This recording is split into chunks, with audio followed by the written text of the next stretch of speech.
Hello, मेरा नाम है चंद्रहास। स्टडी स्मार्ट में आपका स्वागत है। आरबीआई की गाज गिरी है इस बार बैंक ऑफ बड़ौदा के ऊपर कि अब इनको नए कस्टमर ऑनबोर्ड करने से मना किया गया, लेकिन ये कहाँ नहीं ऑनबोर्ड कर सकते हैं नए कस्टमर्स, और ये पूरी खबर क्या है इस पे हम चर्चा करेंगे। ध्यान से पूरा वीडियो देखिएगा, बहुत इंपॉर्टेंट है ये आपके लिए। तो स्टार्ट करते हैं। सबसे पहले मैं आपको दिखाता हूँ आरबीआई को प्रेस रिलीज, जो कि 10 अक्टूबर को आरबीआई ने रिलीज करी थी, और इसमें ही पूरा मैटर समझाया गया है कि बैन कहाँ पे लगा है, किस लिए लगा है, आरबीआई के पास क्या पावर्स हैं जिनको इन्वोक किया गया है इसके लिए। तो हम बात करें अगर शॉर्ट में, तो बैंक ऑफ बड़ौदा की एक मोबाइल एप्लीकेशन है बीओबी वर्ल्ड नाम से, जिसपे कस्टमर ऑन बोर्ड होते हैं और बैंक से रिलेटेड सारे काम इसमें होते हैं। तो इसी मोबाइल जो एप्लीकेशन है बीओबी वर्ल्ड, अब इसके ऊपर कोई नए कस्टमर बीओबी ऑनबोर्ड नहीं कर सकते। इसका मतलब क्या, ऑनबोर्ड करने का मतलब कि अगर कोई कस्टमर अब चाहे कि ये मोबाइल ऐप बीओबी वर्ल्ड को डाउनलोड करके इंस्टॉल करके इस पर रजिस्टर हो सके, तो वो अब नहीं हो सकता। कब तक के लिए? फॉर फर्दर ऑर्डर्स, जब तक अगले ऑर्डर्स आरबीआई की तरफ से नहीं आ जाते हैं। क्यों ये बैन किया गया है, तो उसके पीछे आरबीआई ने रीजन क्या बताया है कि कुछ मटेरियल सुपरवाइजरी कंसर्न है, जो कि ये देखने में आए कि जो नए कस्टमर ऑनबोर्ड कराए जा रहे हैं उनके मतलब किस तरीके से कराए जा रहे हैं, उनका क्या मैनर है, उसमें कुछ यहाँ पे सुपरवाइजरी लैप्स देखने को मिलता है।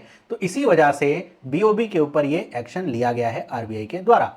तो इसका क्या आउटपुट निकलेगा? आउटपुट सीधा सीधा ये है कि बीओबी अब इस बीओबी वर्ल्ड मोबाइल ऐप पे नए कस्टमर्स को नहीं ला पाएगा। जो कस्टमर्स पहले से हैं इस मोबाइल पे, अब पहले से रजिस्टर्ड हैं, उनके ऊपर कोई फर्क नहीं पड़ेगा। ना तो उनका अकाउंट कुछ सस्पेंड होने वाला है, ना तो कोई सर्विसेज सस्पेंड होने वाली हैं।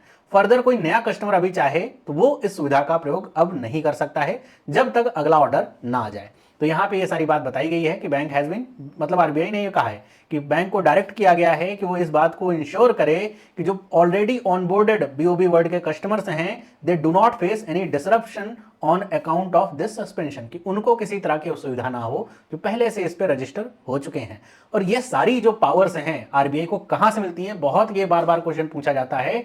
तो ये आरबीआई को पावर मिलती है under section 35A of banking regulation act 1949, कि इस तरह के जो प्रावधान है या इस तरह की जो पेनाल्टीज हैं या बैन है वो आरबीआई बैंकों के ऊपर लगा पाए। ये 35A में बताया गया है, आरबीआई की शक्तियां हैं। और इस बात को आरबीआई ने अपने इस प्रेस रिलीज या नोटिस के हेडिंग में ही बताया, action against bank of Baroda under section 35A of banking regulation act 1949।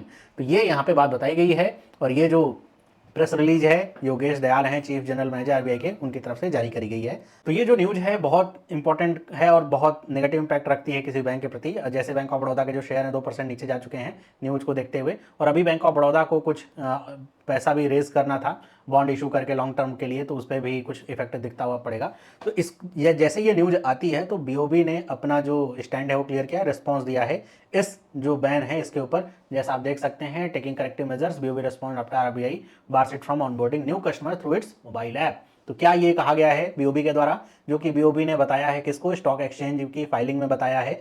तो यहाँ पे बताया यही गया है, पहली चीज़ तो एक्नॉलेज किया गया है कि हमको पता चला है कि आरबीआई ने ऐसा ऐसा कदम उठाया, वो सारी चीज़ें लिखी गई हैं। फिर यहाँ पे बताया गया है कि हम कुछ यहाँ पे स्टेप्स उठा रहे हैं, फर्दर स्टेप्स उठा रहे हैं, ताकि जो रिमेनिंग गैप्स हैं उनको प्लग किया जा सके, उनको फिल किया जा सके, आइडेंटिफाई किया जा सके और उन पे काम किया जा सके। लिखा है, we will work closely with RBI to address their concerns at the earliest of their satisfaction, कि जल्दी से जल्दी हम आरबीआई के साथ काम करते हुए ये जो उनकी कंसर्न है इनको दूर करने का प्रयास करेंगे। और उसके बाद ये भी बताया कि इस ऑर्डर से किसी भी तरह का इंपैक्ट बैंक के अदर जो डिजिटल बैंकिंग चैनल्स हैं जैसे net banking, WhatsApp banking, debit card, ATM, इस पे प्रभाव नहीं पड़ेगा for servicing its existing customer as well as for onboarding new customer.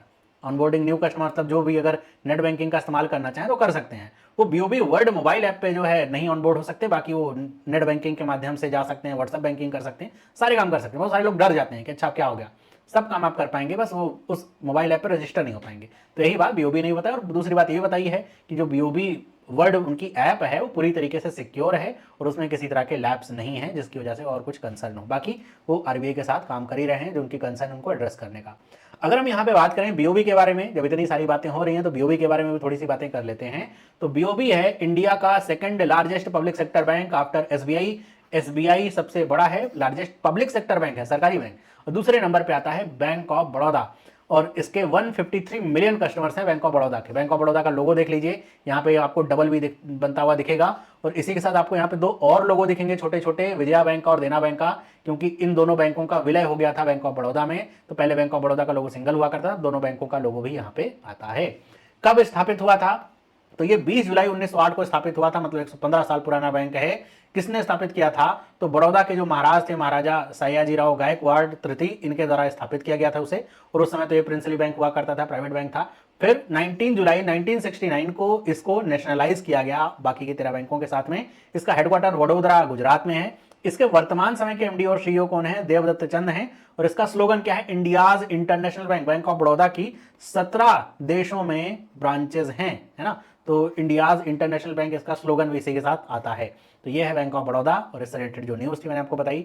इसमें फर्दर कुछ डेवलपमेंट होता है तो वो भी मैं आपको अवगत कराता रहूंगा।